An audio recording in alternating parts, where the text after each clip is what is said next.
닿는 이곳에 답답한 마음들이네. 발걸음이 멈춰지는 순간마다 주의 말씀 비추시네. 주의 마음 닿는 이곳에 우리 가진 것들일 때 많은 것 없다 해도 마음 가득 소망 주시네.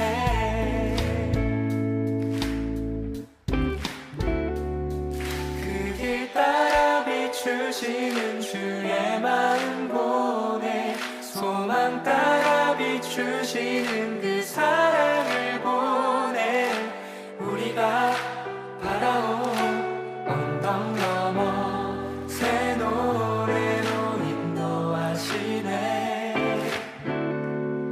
걸음 따라 비추시는 주의 마음 보내. 눈물 따라 비추시는 그 사랑을 보내. 우리가 바라온 언덕 넘어 새 노래로 인도하시네.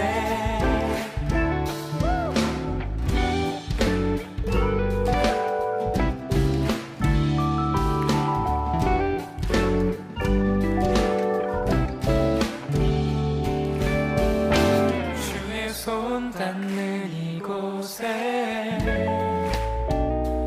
답답한 마음들이네. 발걸음이 멈춰지는 순간마다 주의 말씀 비추시네. 주의 마음 닿는 이곳에 우리 가진 것들일 때 많은 것 없다 해도 마음 가득 소망 주시네.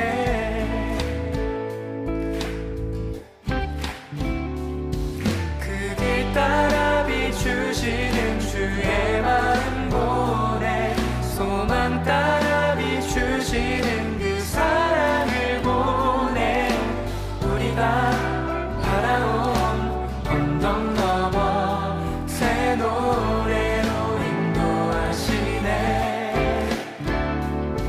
걸음 따라 비추시는 주의 마음 보내. 눈물 따라 비추시는 그 사랑을 보내. 우리가 바라온 언덕 넘어 새 노래로 인도하시네.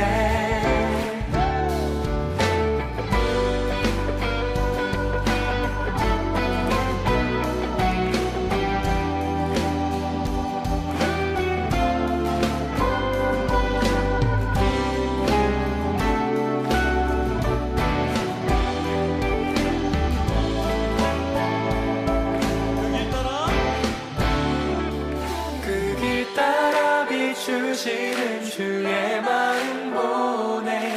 소망 따라 비추시는 그 사랑을 보내. 우리가 바라온 언덕 넘어 새 노래로 인도하시네. 걸음 따라 비추시는 주의 마음 보내. 눈물 따라 비추시는 그 사랑을 보내. 우리가 바라온 언덕 넘어 새 노래로 인도하시네. 그 길 따라 비추시는 주의 마음 보내. 소망 따라 비추시는 그 사랑을 보내. 우리가 바라온 언덕 넘어 새 노래로 인도하시네.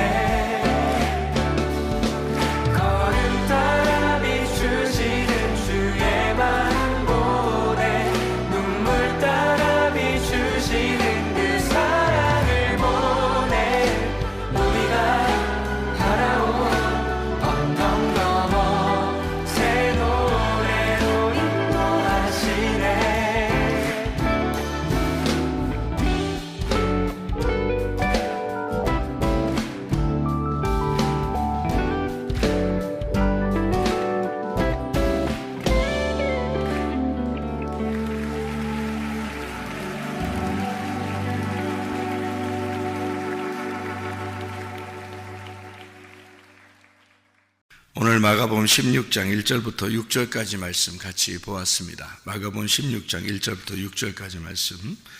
여기에 안식일이 지남에 막달라 마리아, 야곱의 어머니 마리아, 또 살로메 이렇게 나와 있습니다. 누가 부활에 동참을 하게 되고 주님의 부활에 같이 갔는가 봤더니 마리아 그리고 살로메가 함께 거기서 만나게 되었다. 이제 이런 이야기를 여기서 해놓고 있는데, 마리아는 어느 이름에서 나왔던 말이라고 했어요? 이름이 마리아가 마라에서 나온 이름이라고 그랬죠.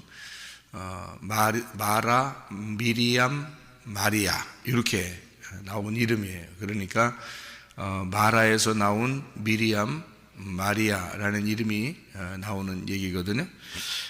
그러니까 마라가 원래 어떤 뜻이죠? 출애굽기 15장에 보면 쓰다라는 이름이에요. 쓰다라는 이름은 쓰다로 끝나면 돼요? 단물이 돼야 돼요? 쓴 물이 단물이 돼야 되거든요.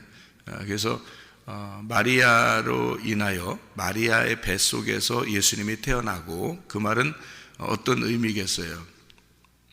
쓴 물이 되겠죠. 그 다음에 예수님이 부활할 때 누가 와야 돼요? 마리아가 와야 되죠. 그러니까 마리아에게 태어나고 마리아가 와야 된다. 이 말은 무슨 말이냐면, 똑같은 마리아가 온다 이런 의미가 아니라 마리아라는 이름을 말하는 거예요. 이름. 마리아라는 이름이, 그게 마라라는 쓴 물이 마리아가 돼서 단물이 되었다. 다시 말하면 예수님을 태어나게 하고 그리고 예수의 죽음을 목격하게 되는 게 그 어머니 마리아죠. 그리고 죽음에서 부활할 때 목격하는 사람이 마리아입니다. 그죠? 그러니까 여기서 막달라 마리아, 야곱의 어머니 마리아, 이렇게 마리아에 대한 이야기가 나오잖아요. 부활할 때 마리아. 그리고 살로메가 있다. 그래서 이 살로메는 이름이 어떤 의미겠어요? 살로메 하니까 샬롬입니다. 샬롬. 그러니까 평화, 평강이죠. 예수님 부활하시고 난 다음에 제자들한테 이름을, 첫 번째 이름을 이렇게 자기 이름을 갖다가 첫 번째 이름을 주었어요. 어떤 이름이에요? 예수님 부활하시고 난 다음에 제자들한테 너희에게 뭐가 있을지어다? 샬롬이 있을지어다, 평강이 있을지어다, 이렇게 이야기했어요. 이게 이제 예수님의 이름이에요. 그러니까 하늘에는 영광, 땅에는 평화, 이렇게 된 게 예수님의 이름이죠. 이 땅에서 연결시켜주는, 서로 연합하게 만들어주는, 평안하게 해주는, 번영하게 해주는, 그것이 평화라는 평안입니다. 그러니까 이거를 이제 오해를 하게 되면, 평안이라는 것을 오해하게 되면 이 땅에서 내가 평화롭고 잘 살게 된다, 이런 걸 이제 착각을 또 하게 되죠. 그 땅에 있는 사람들은 항상 땅의 것만 생각하니까 그런 거예요.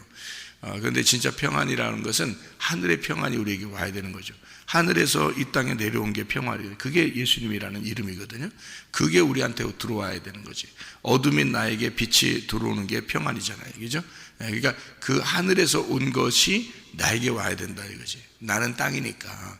그러니까 하늘의 평강이 마음의 평강을 얘기하는 거죠. 하늘의 평강이 마음의 평강.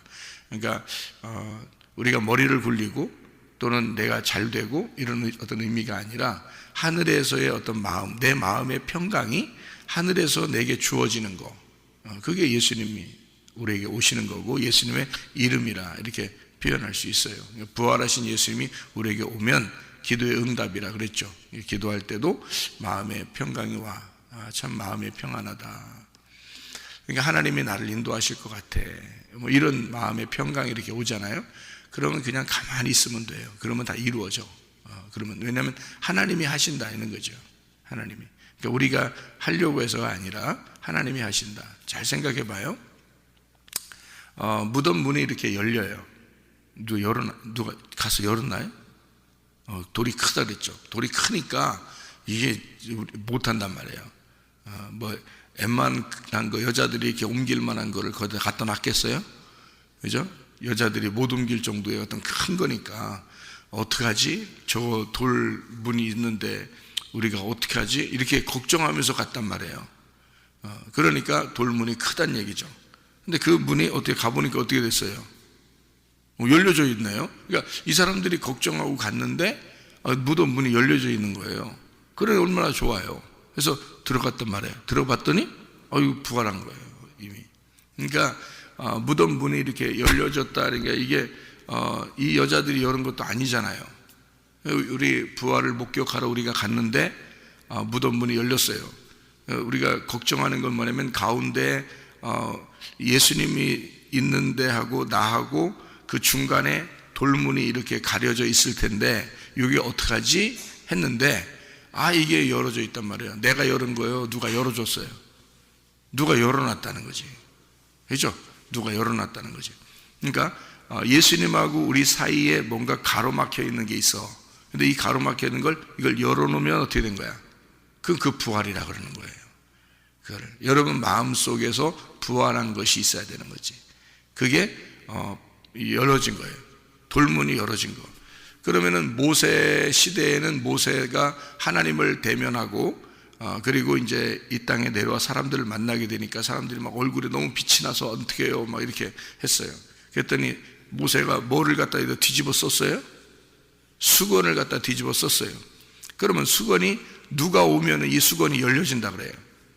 예수님이 오시면 수건이 열려진다 그래요. 그죠? 수건이 이렇게 열려지면 사람들이 이 율법이라는 모세를 직접 볼 수가 있겠죠. 근데 수건이 가려져 있으면 안 보이게 되겠죠. 무슨 뜻인지 모른단 말이에요. 감추어져 있어. 그러니까 모세가 자기 얼굴을 가려놓는단 말이야. 그럼 모세의 얼굴이 가려졌다는 말은 무슨 말이에요? 성경에서 율법이 가려져 있다 이 말이에요. 가리워져 있다, 감추어져 있다. 그래서 뜻이 이 속에 있는 내용을 모르도록 이렇게 가려져 있는 거예요. 그러면 누가 와야지 이걸 열어줘? 예수님이 와야지 이걸 열어줘요. 그래서 예수님이 그 율법의 내용이었다라는 것을 예수님이 와서 그 수건을 열어주면 그러면 우리가 이제 그 빛을 보게 되는 거예요. 직접 만나게 되는 거죠. 그래서 모세는 하나님이 계신 곳에 직접 이렇게 나아가서 하나님을 볼 때는 수건을 벗어놓고 가서 보고요. 그 다음에 내려올 때는 땅에 있는 사람들에게 수건을 덮어놓고 이렇게 온단 말이에요. 왜냐하면 사람들이 이것을 아직 깨달으면 안 되니까 그런 거죠. 왜냐하면 예수님 오실 때 예수님이 이걸 열어줘야 되거든요. 그러니까 모세는 이 수건을 덮는 자이고 예수님은 수건을 열어주는 자이다 이 말이죠. 그러니까 부활하기 전에는 돌 무덤이 어떻게 돼 있겠어요? 이렇게 닫아져 있는 무덤이 되는 거예요. 우리한테는. 그런데 부활하면 어떻게 돼요? 이것이 무덤 문이 열리게 되는 거죠. 그러니까 이게 열리면 이게 이제 가리웠던 것이 열어지는. 그래서 이 여자들은 걱정했어요. 우리가 돌문 열어야 되나 했더니 열려져 있는 거예요. 열려져 있다는 의미는 어떤 의미라고? 부활했다는 의미라고. 그러니까 살아났다는 의미란 말이에요. 이게 돌문이 열렸다는 얘기는 이미 살아났다는 얘기야. 누군가가 열어놨다는 얘기예요. 그럼 누군가가 누구예요? 예수님이지. 예수님이 열었어요. 그러면 그 천사가 열어놨을 수도 있죠. 천사가. 그러면 예수님은 안에서 이제 일어나가지고 부활했는데 안에서 일어나서 앉아있어. 이제 문 열어줄 때까지. 문이 하도 무거워서 예수님이 부활했더니 문이 밖에 이렇게 딱 닫혀져 있어. 그래서 기다려야 돼. 누가 올 때까지. 천사가 올 때까지. 그래서 기다렸다가 얘들아 천사들아 문 닫혀져 있거든. 그러니까 내가 이제 나가야 되는데 문이 너무 무거워. 내가 열 수가 없어. 그러니까 천사들아 니네가 와서 열고 그 위에 좀 앉아 있어. 그럼 내가 나갈게. 이게 부활이에요? 그걸 부활이라고 그러냐고. 여러분 이제 생각을 자꾸 자기 생각을 하니까 그런 거야.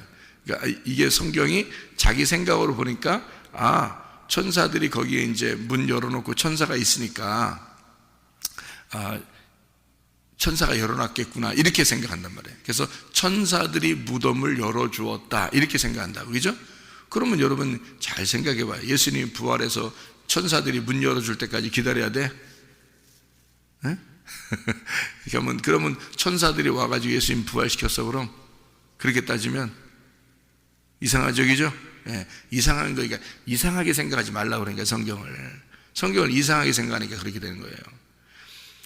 천사들은 소식을 알려주는 걸 천사라 그래요. 앙겔로스라는 단어가 천사인데 천사라는 이 단어는 두 천사가 내려오죠. 두 천사가 알려주는 것은 증인이 둘이란 말이에요. 성경은 항상 증인이 둘이라 둘씩 나가서 전도하게 돼 있다 이렇게 하는 거죠. 이거 흉내내는 사람들 많죠. 둘씩 나가서 전도해야 된다고. 근데 이게 증인이라는 의미예요. 증인은 둘 이상이 돼야 되는데, 그래서 하나님이 소돔과 고모라를 멸망시키러 가는데 혼자 멸망시키면 돼, 안 돼? 안 돼. 그래서 증인이 필요해서 아브라함을 만나가지고 아브라함한테 내가 소돔과 고모라를 멸망시켜야 돼 라고 얘기해 주는 거예요. 그래서 얘기해서 네가 증인이 돼야 된다, 내가 멸망시켜야 된다. 이유가 뭐냐? 거기가 너무 악해, 그래서 내가 멸망시켜야 돼 라고 하는 걸 네가 증인 좀 서, 이렇게 아브라함을 부르는 거예요. 그래서 일부러 아브라함 집에 가서 아브라함하고 얘기하고 소돔과 고모라 멸망시킬 거야 내가 가서 라고 증인을 세워놓고 가서 멸망시키는 거예요. 갔을 때도 2명의 천사가 가서 멸망시키는 거예요. 왜? 증인이니까. 증인은 항상 둘이 돼야 된다는 거죠. 그래서 이 땅에 이렇게 소돔과 고모라 같은 땅에 가서 천사 2명이 가서 멸망을 시키죠. 그죠? 왜 그렇게 하느냐면 부활할 때도 2명이 나타나죠. 천사 2명이. 왜 그렇게 하는 거예요? 증인이니까 그런 거예요. 그럼 왜 증인은 2명만 나타나야 돼? 항상 증인은 왜 2명만 나타나야 돼? 아이고, 나무가 2개니까 그래. 성경에 선악과 나무, 생명나무, 나무가 2개니까 2명이 나타나야 되는 거예요. 그러면 2명이 나타난다, 천사 2명이 나타난다는 말은 의미가 뭐겠어요? 네. 그 말은 성경이 2가지로 돼 있기 때문에 2개를 설명해야 성경이 이해가 된단 말이에요. 돌 무덤이 가둬져 있잖아. 그러면 이걸 2개로 열어주지 않으면 이것이 열려지지 않는 거야. 그래서 천사가 그걸 열어줬다고 사람들은 생각하는 거예요. 그러면 천사가 열어주고 천사가 부활시켰어, 예수님을? 그 이상하잖아. 그죠?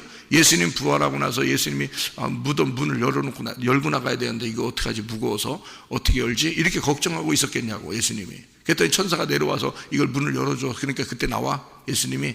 부활하면요, 무덤 밖으로 나오든지 무덤 안으로 들어가든지 땅 속으로 들어가든지 하늘 위로 올라가든지 자유야, 부활하고 나면 예수님은. 근데 무슨 돌 무덤 문이 무슨 의미가 있겠어요? 의미가 없죠. 그러니까 자, 이것을 성경적으로 딱 보니까 어때? 2개의 천사, 2 증인, 이것이 반드시 성경은 우리에게 2개의 나무로 설명하고 있다라는 얘기죠. 그러다 보니까 이게 2개니까 어떻게 되겠어? 돌 무덤이 돼서 이게 문이 닫아져 있는 거하고 열어져 있는 거하고 2개가 돼 있다, 이렇게 돼 있는 거지. 문을 닫아놓은 것과 문을 여는 것, 이렇게 2개가 돼 있다는 얘기지. 그러니까 제가 금방 뭐라죠? 모세가 수건을 덮어놓고 있는 것과 수건을 열어놓고 있는 것이 있다, 이렇게 돼 있다겠죠. 그죠? 이렇게 2가지로 돼 있다는 거지. 그러면 수건을 덮어놓는다는 얘기는 어떤 의미? 율법을 감추어 놨다는 얘기, 성경에 있는 복음을 감추어 놨다는 얘기, 그리고 수건을 열어놓는다는 얘기는 무덤 문이 열렸다는 얘기, 복음이 감추어지지 않고 드러났다는 얘기. 그래서 모세 때는 감추어 놓고 예수님 때는 이걸 열어놨다, 그 말이에요. 그러니까 돌 무덤이 닫아져 있다가 이게 열어졌다는 말은 이 2번을 설명하려고 그런 거예요. 닫았다, 열었다, 이렇게. 그럼 누가 열었겠어? 예수님이 여는 거야. 닫는 건 누가 닫아? 모세가 닫는 거야. 무슨 말인지 알겠어요? 이거 굉장히 이렇게 잘 성경을 많이 읽어야지 이해가 되는 거예요. 그렇게 하는 건데 금방 여러분이 이해하시는 것처럼 끄덕끄덕 하셔요. 무덤 문이 열리는 건 예수님이 열어놓는 거고, 무덤 문을 닫는 건 모세가 율법으로 닫아놓는 거예요. 그래서 예수님이 죽으면 뭐 안에서 죽었다 그래? 율법 안에서 죽었다 그래. 율법을 완성시키기 위해서 죽었다 그러고, 그 율법은 무덤 안으로 집어넣어서 이걸 완전히 봉해 놓는단 말이에요. 완전히 가두어 놨더니 예수님이 부활하면서 이 무덤 문이 열린단 말이에요. 이것이 열린다. 그러니까 부활해야지만이 말씀이 깨달아지는 거예요. 예수 그리스도가 부활하셔서 우리에게 오셔야 우리가 말씀이 깨달아지고 열리는 거예요. 수건이 거쳐져 나가는 거고, 돌 무덤의 돌 문이 이렇게 옆으로 열리는 거예요. 이렇게 해서 가두어진다는 것은 감추어졌다는 얘기고, 이것이 열려졌다는 얘기는 이것이 드러났다는 얘기야. 감추어진 것이 드러났다. 이것을 진리라고 그러는 거예요. 진리. 이것이 뚜껑이 열렸다, 이 말이에요. 이걸 계시 그래. 그래서 진리는 계시예요. 계시. 그래서 요한 계시록 같은 거 있잖아요. 계시록이라는 게 계시가 뭐냐면 뚜껑이 닫혀져 있다가 열렸다는 의미예요. 그게 계시록이야. 그러니까 열었다, 열렸다 그 말이에요. 그리고 진리라는 것도 감추어진 것이 열려졌다 그 말이에요. 그게 진리라는 거예요. 진리는 그래서 가두어 놓을 수 없고 진리는 반드시 드러나게 돼 있다 이런 말이죠. 그래서 두 천사는, 그래서 안겔로스라는 이 두 천사는요 소식을 전하기 위해서 오는 거예요. 소식을 전하기 위해서. 소식을 전하는 거니까 이 소식을 전하기 위해서 온다는 말은 성경이 두 개의 증인으로 돼 있다라고 하는 두 개의 나무, 두 개의 증인으로 있어서 두 천사가 오는 거예요. 그래서 한쪽은 하나 천사가 예수님의 한쪽은 머리 쪽에, 한쪽은 다리 쪽에 있는 거야. 그러니까 성경은 틀림없이 어떻게 돼 있다는 얘기야? 예수님의 모습으로 돼 있다는 얘기지. 그래서 첫 번째과 끝에 이렇게 머리와 다리 쪽에서 앉아 있단 말이에요. 부활하고 난 다음에 천사가 양쪽에. 왜 그렇게 되어 있냐면 머리와 다리로 이게 완전히 처음과 시작과 끝으로 이렇게 성경이 두 개의 증인으로 되어 있다는 얘기를 설명하는 거예요. 두 개의 말씀으로 되어 있다. 이것이 부활하면 없어져요. 하나로 돼요. 그러니까 우리 속에서 열리잖아요. 그러면 두 개가 아니라 하나가 된다는 거지. 그러니까 선악과 나무, 생명나무가 두 개인데 부활한 예수님 안에서 우리가 보게 되면 이 성경이 선악과 생명나무가 두 개가 하나구나라는 걸 알게 된다는 거죠. 이게 나무가 두 개가 아니라 하나구나. 그러니까 원래는 설명을 어떻게 해야 돼? 두 개구나라고 설명을 해줘야죠. 그래 알지. 원래 처음부터 하나다 이렇게 말하기는 어렵잖아요. 두 개라고 돼 있어서 두 개라고 설명을 하고 그 다음에 이것이 하나가 되면 완성이 된다는 얘기예요. 그러니까 하늘과 땅이 두 개구나 이렇게 설명을 해야지. 그래야 이 땅에 있는 것이 하늘로 올라가서 완성이 되는 거죠. 오른쪽과 왼쪽도 두 개죠. 그래서 이것이 하나가 돼야 된다 그랬죠. 왼쪽에서 오른쪽으로 가야 된다는 거예요. 그죠? 그래서 예수님은 오른편으로 가셨다는 얘기야. 하나님의 우편으로 가셨다 그러죠.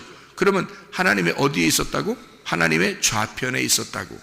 하나님의 왼편에 있었다는 게 어디라고? 땅이라고. 그게 아래라고. 그러니까 우리를 어디에서 우리가 태어난 사람을 어디에서 거듭나라고 그래요? 다시 태어나라고?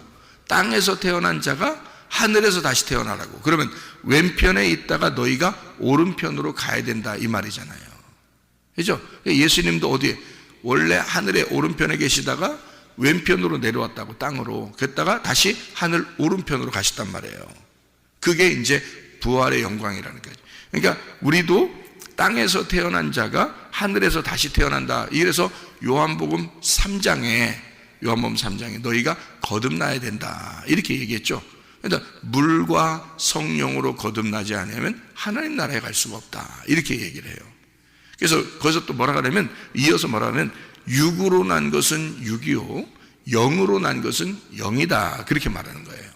그럼 육으로 났다는 말은 뭘로 태어났다는 거예요? 육으로 태어났다는 말은 흙으로 태어났다는 말이에요. 흙으로 태어났다. 너희가 흙으로 났다. 너희는 흙으로 태어났어. 그러니까 영으로 태어난 자는 영이다. 이 말은 어떻게 태어났다는 말이에요? 하늘에서 말씀으로 태어났다 그 말이에요. 말씀으로 태어났다. 그러니까 자, 흙으로 태어난 사람은 땅의 운명을 가지고 있는 거고, 하늘에서 태어난 자, 말씀으로 태어난 자는 위에서 태어난 자다. 거듭났다. 그래서 위에서 거듭난다. 거듭났다라는, 거듭난다는 거듭이라는 게 위라는 거예요. 위에서 태어났다 이 말이에요. 거듭났다. 위에서 태어났다. 그러면 너희가 아래에서 태어났는데 너희를 위에서 태어나야 돼 라는 그 말이란 말이에요. 사람들이 이해하겠어요? 이해 못하죠. 왜냐하면 땅에서 태어난 사람, 그러니까 니고데모가 뭐라고 그러냐면, 그러면 우리 위에서 엄마 뱃속에 들어가서 다시 태어나야 됩니까? 이렇게 얘기를 하는 거예요. 그러니까 엄마 뱃속에 들어가서 다시 태어나긴 해야 되겠죠. 왜냐하면 엄마 뱃속에 다시 들어갔다 태어나는 건 무슨 의미니까? 어머니의 자궁 안에 들어가서 다시 나와야 된다는 그런 의미. 어머니의 자궁이 뭐예요? 어머니의 자궁이 베레시트예요.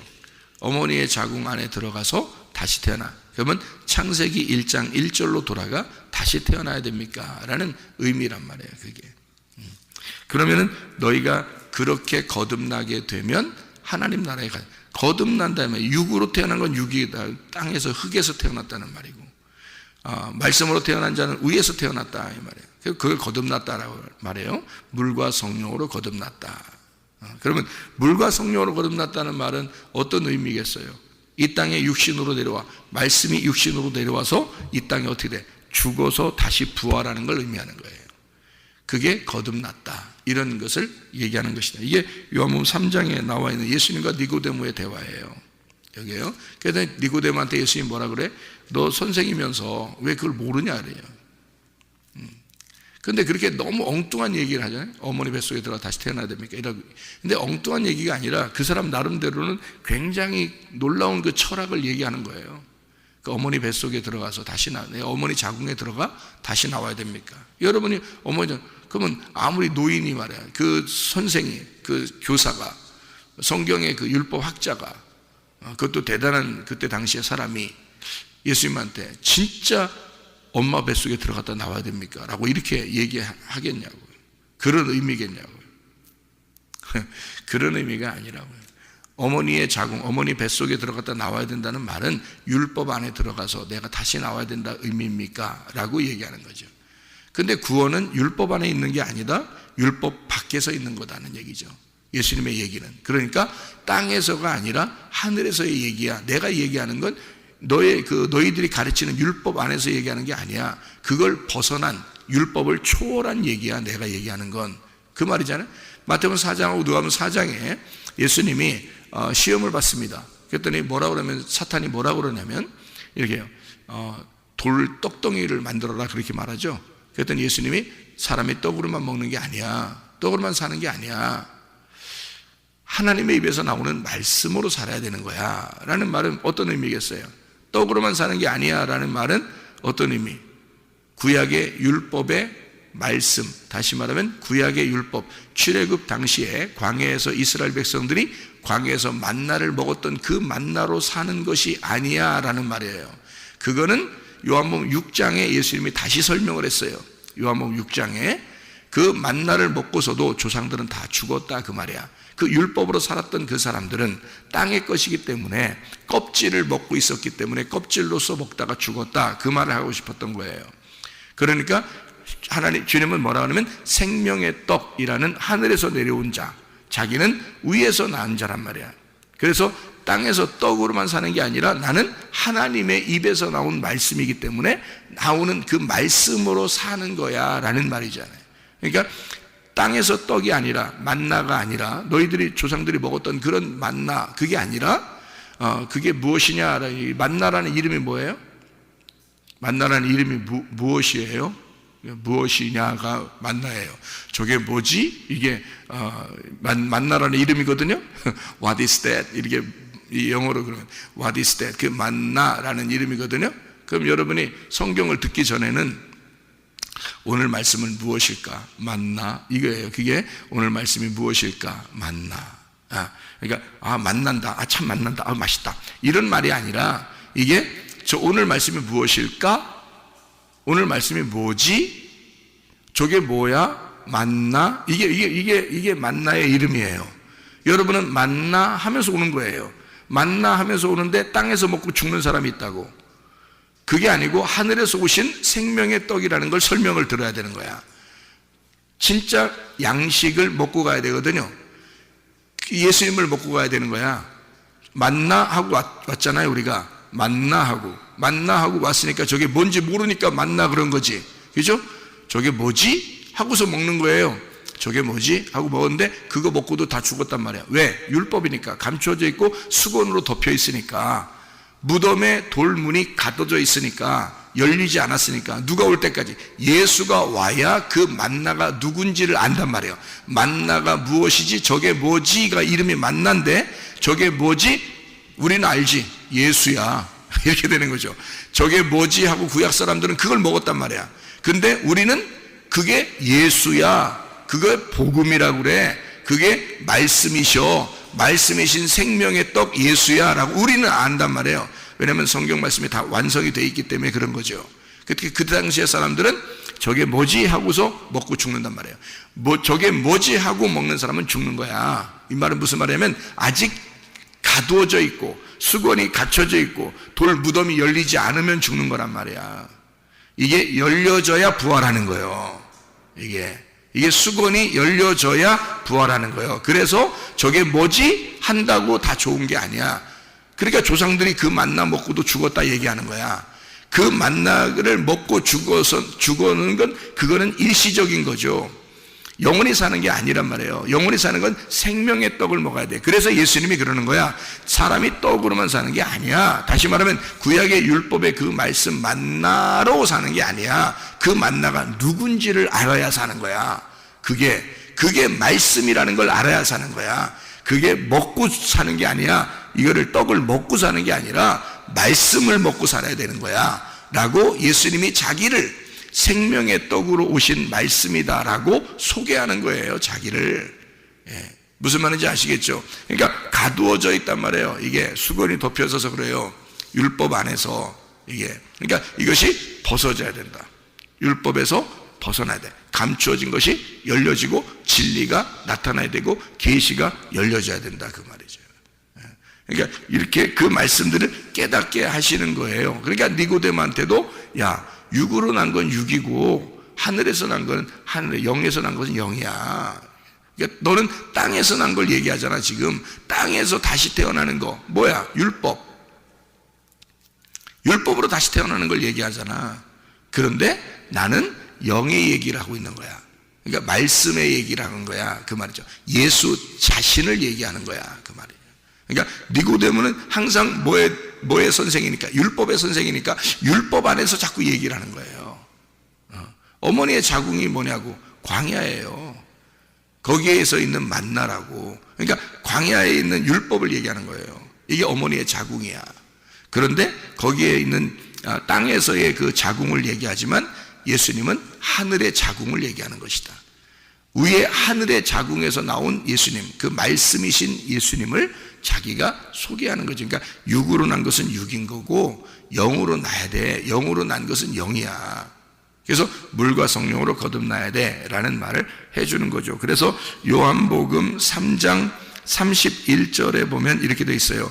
위로부터 오시는 이는 만물 위에 계시고 땅에서 난 이는 땅에 속하여 땅에 속한 것을 말하느니라. 하늘로부터 오시는 이는 만물 위에 계시나니. 이렇게 되죠.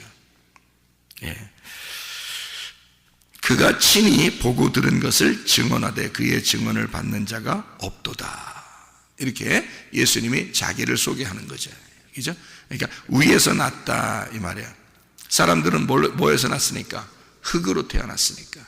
사람들은 흙으로 태어났다. 그러니까 흙으로 태어났다는 말은 아래에서 태어났다는 말이야. 너희들이 흙이야. 너희들이 땅이야. 뱀이 먹을 수밖에 없는 그 흙, 그 땅에 있는 것들, 너희들은 그거야. 그런데 하늘로서 오신 분이 있어. 예수님인데 말씀으로 오셨어. 위에서 내려왔어. 하늘에서 내려왔어. 근데 땅에서 이해를 못한다. 땅에서 이해를 못하고 있다. 뭐가 가두어져 있기 때문에, 수건이 덮여 있으니까, 돌 무덤이 닫아져 있으니까. 그게 돌 무덤을 깨치고 부활하신 예수님의 의미. 그러니까 왜 그 돌 무덤이 열려 있어야 되는가? 왜 돌 무덤이 이게 열어져 있어야 되는가는, 이게 누가 열었느냐라고 하는 것이 누구겠냐고요? 예수님이라고요. 예수님이 와야 이게 열어지는 거예요. 그것을 증언하는 자가 천사들이라고. 그래서 그 열려지는 것을 우리에게 전달해 주는 자가 있어야 돼. 열어지는 것을 전달하는 자가 있어야 돼. 그걸 천사라 그래. 만약에 여러분에게 오늘 새벽에 이 말씀을 들으면서 말씀이 그렇게 되어 있었구나 라고 이 여러분의 머리에서, 여러분의 가슴에서 열려지고 있다면 저는 무슨 역할을 한 거야? 천사의 역할을 한 거야. 이게 무덤 문을 열어주는 역할을 하는 거잖아. 이걸 증언해 주고 있잖아. 그죠? 열어주는 역할. 그죠? 그게 천사라 그래요. 그러니까 여러분이 천사가 될 거냐, 귀신이 될 거냐. 귀신은 부정적인 얘기를 하고 사람의 얘기를 하고 땅에 있는 이야기를 한다는 거지. 그게 귀신이에요. 천사는 뭐겠어요? 하늘에 있는 얘기를 하고 영적인 얘기를 하고 말씀을 자꾸 소개하고 예수를 전달한단 말이야. 그게 천사예요. 예수 전달하러 온 자, 그게 천사라고. 안겔로스. 여러분 천사 될 거냐 귀신 될 거냐? 간단한 문제죠. 하늘에 있는 것을 얘기할 거냐 땅에 있는 것을 얘기할 거냐 이거죠. 그러니까 복음을 얘기할 거냐 율법을 얘기할 거냐, 정확하게요. 자, 마가복음 16장 1절부터 6절까지 우리 말씀을 읽었는데요, 여기서 며칠 날 부활하셨다고요? 안식 후 첫날 부활하셨다. 안식 후 첫날은 며칠 날이에요? 8일째. 그래서 노아 홍수 때 노아 방주에 몇 명 들어갔다고? 8명이. 그게 뭘 의미한다고? 부활의 생명들을 말하는 것이라고. 예수님과 함께 있는, 노아와 함께 있는 식구들, 그러니까 노아와 식구들, 그러니까 노아 때문에 식구들이 구원받은 거죠. 그죠? 그러면 노아가 이름이 뭐라고요? 안식이라고요. 안식, 쉼, 휴식, 안식한다. 이게 노아라는 이름이라고요. 그러면 노아가 안식이니까 안식일은 며칠 날에 있어요? 성경에서 7일날. 그래서 노아가 7일날이란 말이에요. 7일날. 그리고 더하기 하나, 그 가족이 하나란 말이에요. 여러분 여기 지금 여러 사람이 앉아있잖아요. 새벽에 여러 사람 앉아있잖아. 근데 이 사람들은 다 하나야 여러 사람이야? 하나예요. 그걸 하나를 교회라 그러는 거야. 그러니까 노아와 교회가 같이 들어간 거지. 무슨 말인지 알겠어요? 노아는 안식이고 그 식구들은 교회가 되는 거예요. 그래서 노아와 그 식구들이 함께 합쳐서 8이 되는 거예요.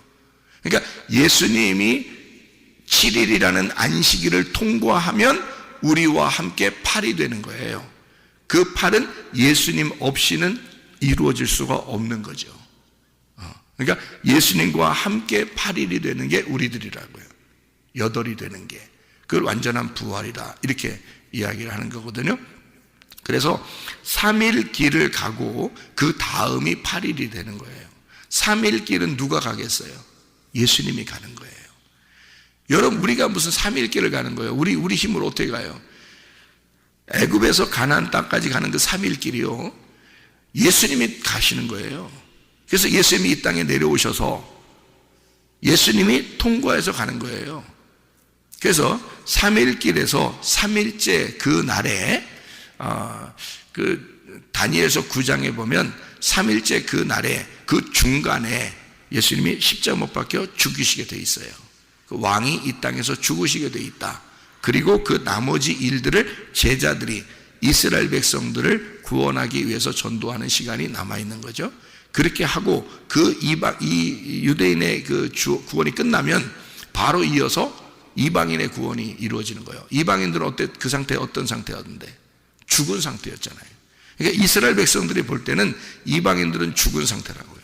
근데 그 죽은 상태의 이방인들이 부활하는 날이 와. 그게 8일째란 말이에요.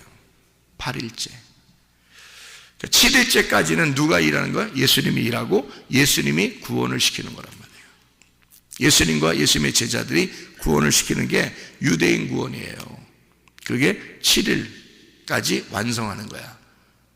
여러분 이거 어떻게 그걸 그림을 그려서 설명하면 좀 더 쉽겠죠, 그죠? 머릿속에 그림을 그리세요. 그러니까 이게 7일이라는 게 광야까지가 6일이에요. 광야까지가, 애굽에서 광야까지가 6일이고 7일인 가나안 땅에 이루어지는 사건이거든요. 여기가 가나안 땅에 이루어지는 사건인데 예수님이 오셔가지고 거기서 십자가 못 박혀 죽으시고 부활하시는 거예요. 부활하면 8일이 되는 거야. 가나안 땅에 넘어가서 이제 이방인들이 구원받는 시대가 오는 거예요. 그게 8일이라고. 한마디로 말하면 1일, 2일, 3일, 그러니까 셋째 날까지 예수님이 가가지고 예수님이 다 이 모든 일을 완성해요. 그러면 그 다음 날이 돼. 그게 8일이 되는 거예요. 이게 안식 후 첫날이 되는 겁니다. 안식일까지 7일까지요. 첫째 날부터 7일까지 창조 7일을 하나님이 다 하시는 거예요. 사람이 할 수가 없어. 7일은 하나님이 다 하시는 거예요. 그래서 6일날까지 창조하시고 7일날 안식하셨죠. 그러니까 하나님이 쉬셨다 그러죠. 하나님이 쉬시는데 인간들이 범죄하니까 이 쉬는 날을 하나님이 쉬는 날을 자기가 내려와서 일을 하는 시간으로 만드는 거야. 그래서 하나님이 안식일의 주인이 나야, 내가 이 안식일을 다 이루어야 돼 라고 예수님이 내려오신 거예요. 그래서 이 안식일을 자꾸 일하니까, 예수님이 일하니까 사람들이 저거 안식일 안 지키네, 저 죽여버려야 되겠네, 그렇게 사람들이 생각한 거예요. 근데 예수님의 입장에서는 하늘에서 내려온 자기가 일꾼이에요. 안식일 날 일해야 된다고, 너희들 쉬게 하려면 내가 여기서 일을 해야 돼 라고 안식일 날 자꾸 일하는 거예요. 사람들 쉬게 하려고. 그게 예수님이란 말이에요. 그래서 예수님이 7일까지를 예수님이 다 완성을 시켜요. 1일부터 7일까지를. 그래서 창조의 완성을 끝내고, 그 안에서 끝내고 이스라엘 백성들을, 자기 백성들을 구원하는 때가 거기 7일 중간에, 그러니까 마지막 날, 그러니까 다니엘서 9장에는요 한때, 두때, 반때에서 반때가 지나서 딱 예수님이 죽으시고 거기서 이제 끝내면 이스라엘 백성들이 그 반때 구원받아요. 그래서 그 반때에 구원받는 게 오순절 이후예요. 언제까지냐면 고넬료 구원받기 전까지란 말이에요. 사도행전에. 그래서 고넬료가 구원받을 때부터는 뭐냐면 이제 세상에 이방인들이, 죽었던 개 같은 이방인들이 구원받는 날이 오는 거예요. 그게 8일 날이야. 8일 날 오면 그게 이방인들이 부활하는 날이란 말이에요. 그러니까 온 우주가 하나님의 그 부활에 동참하게 되는 거지. 그래서 8일 날 부활하시는 거예요. 일부러 안식일 날 부활하는 게 아니고 안식 후 첫날 부활하는 거예요. 그래서요, 예수님은 그 안식일 날까지 왔으니까, 예수님이 그 안식일 날까지를 완성해야 되니까 그 이후에, 그래서요 안식일 날까지는 뭐냐면, 이게 이제 참 성경이 얘기해 드릴게요. 첫 번째 날, 두 번째 날, 세 번째 날이 있다고 그랬죠. 그죠? 이 세 번째 날이 안식일 날이라고 했죠. 이 안식일 날에 예수님이 그때 곡식의 껍데기를 까는 날이에요. 껍질을 까는 날이야. 그래서 껍질을 까서 알맹이가 탁 드러나잖아요. 그러면 그게 8일이야. 그래서 할례를 8일 날 하는 거야.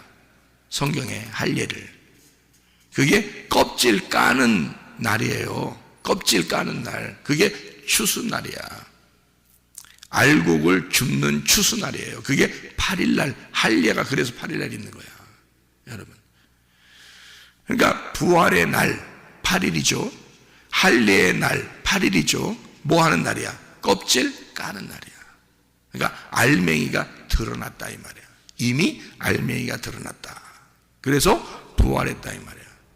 돌무덤이 가둬져 있다가 이게 벗겨져서 돌무덤이 열려지고 속에 있는 것이 나왔다 이거지. 수건이 덮여져 있었는데, 껍질이 덮여져 있었는데 수건이 까졌다 이거야. 수건이 열려지고 나왔다 이거지. 알맹이가. 그거를 할례, 그거를 부활이라 그런다고요. 그러면 어떻게 되냐면 죽었던 이방인들이 살아나는 거야. 그래서 이방인의 구원의 시대가 온 거예요, 여러분. 예수가 죽으시고 부활하고 난 다음에 이방인들이 구원받는 건 절대 그 전에 없었어요. 예수님이 수로보니게 여인한테 뭐라고 그랬어요? 이 개 같은 여인아, 내가 줄 떡이 없다 그랬잖아요. 왜 그랬겠어요? 이방인에게 줄 수 있는 시간이 아니란 말이에요, 그 시간에는. 그러니까 그 시간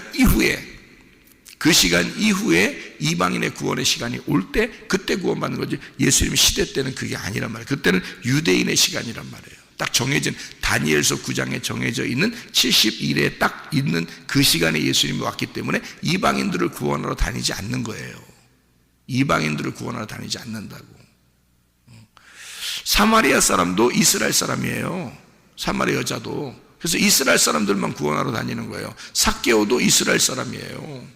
그러니까 예수님은 그 사람들을 구원하고 다니는데, 이 예수님이 그 구원시키러 다니는 것이 끝나고 예수님 시장밖에 돌아가시고 부활하고 제자들도 유대인들만 구원했어요. 그러다가 고넬료가 구원받으면서, 사도행전 10장에 고넬료 구원받으면서 유대인의 구원이 정지되고 이방인들에게 전도가 열려지는데, 그때 바울이 나가서 이방인들을 막 전도하는 거예요.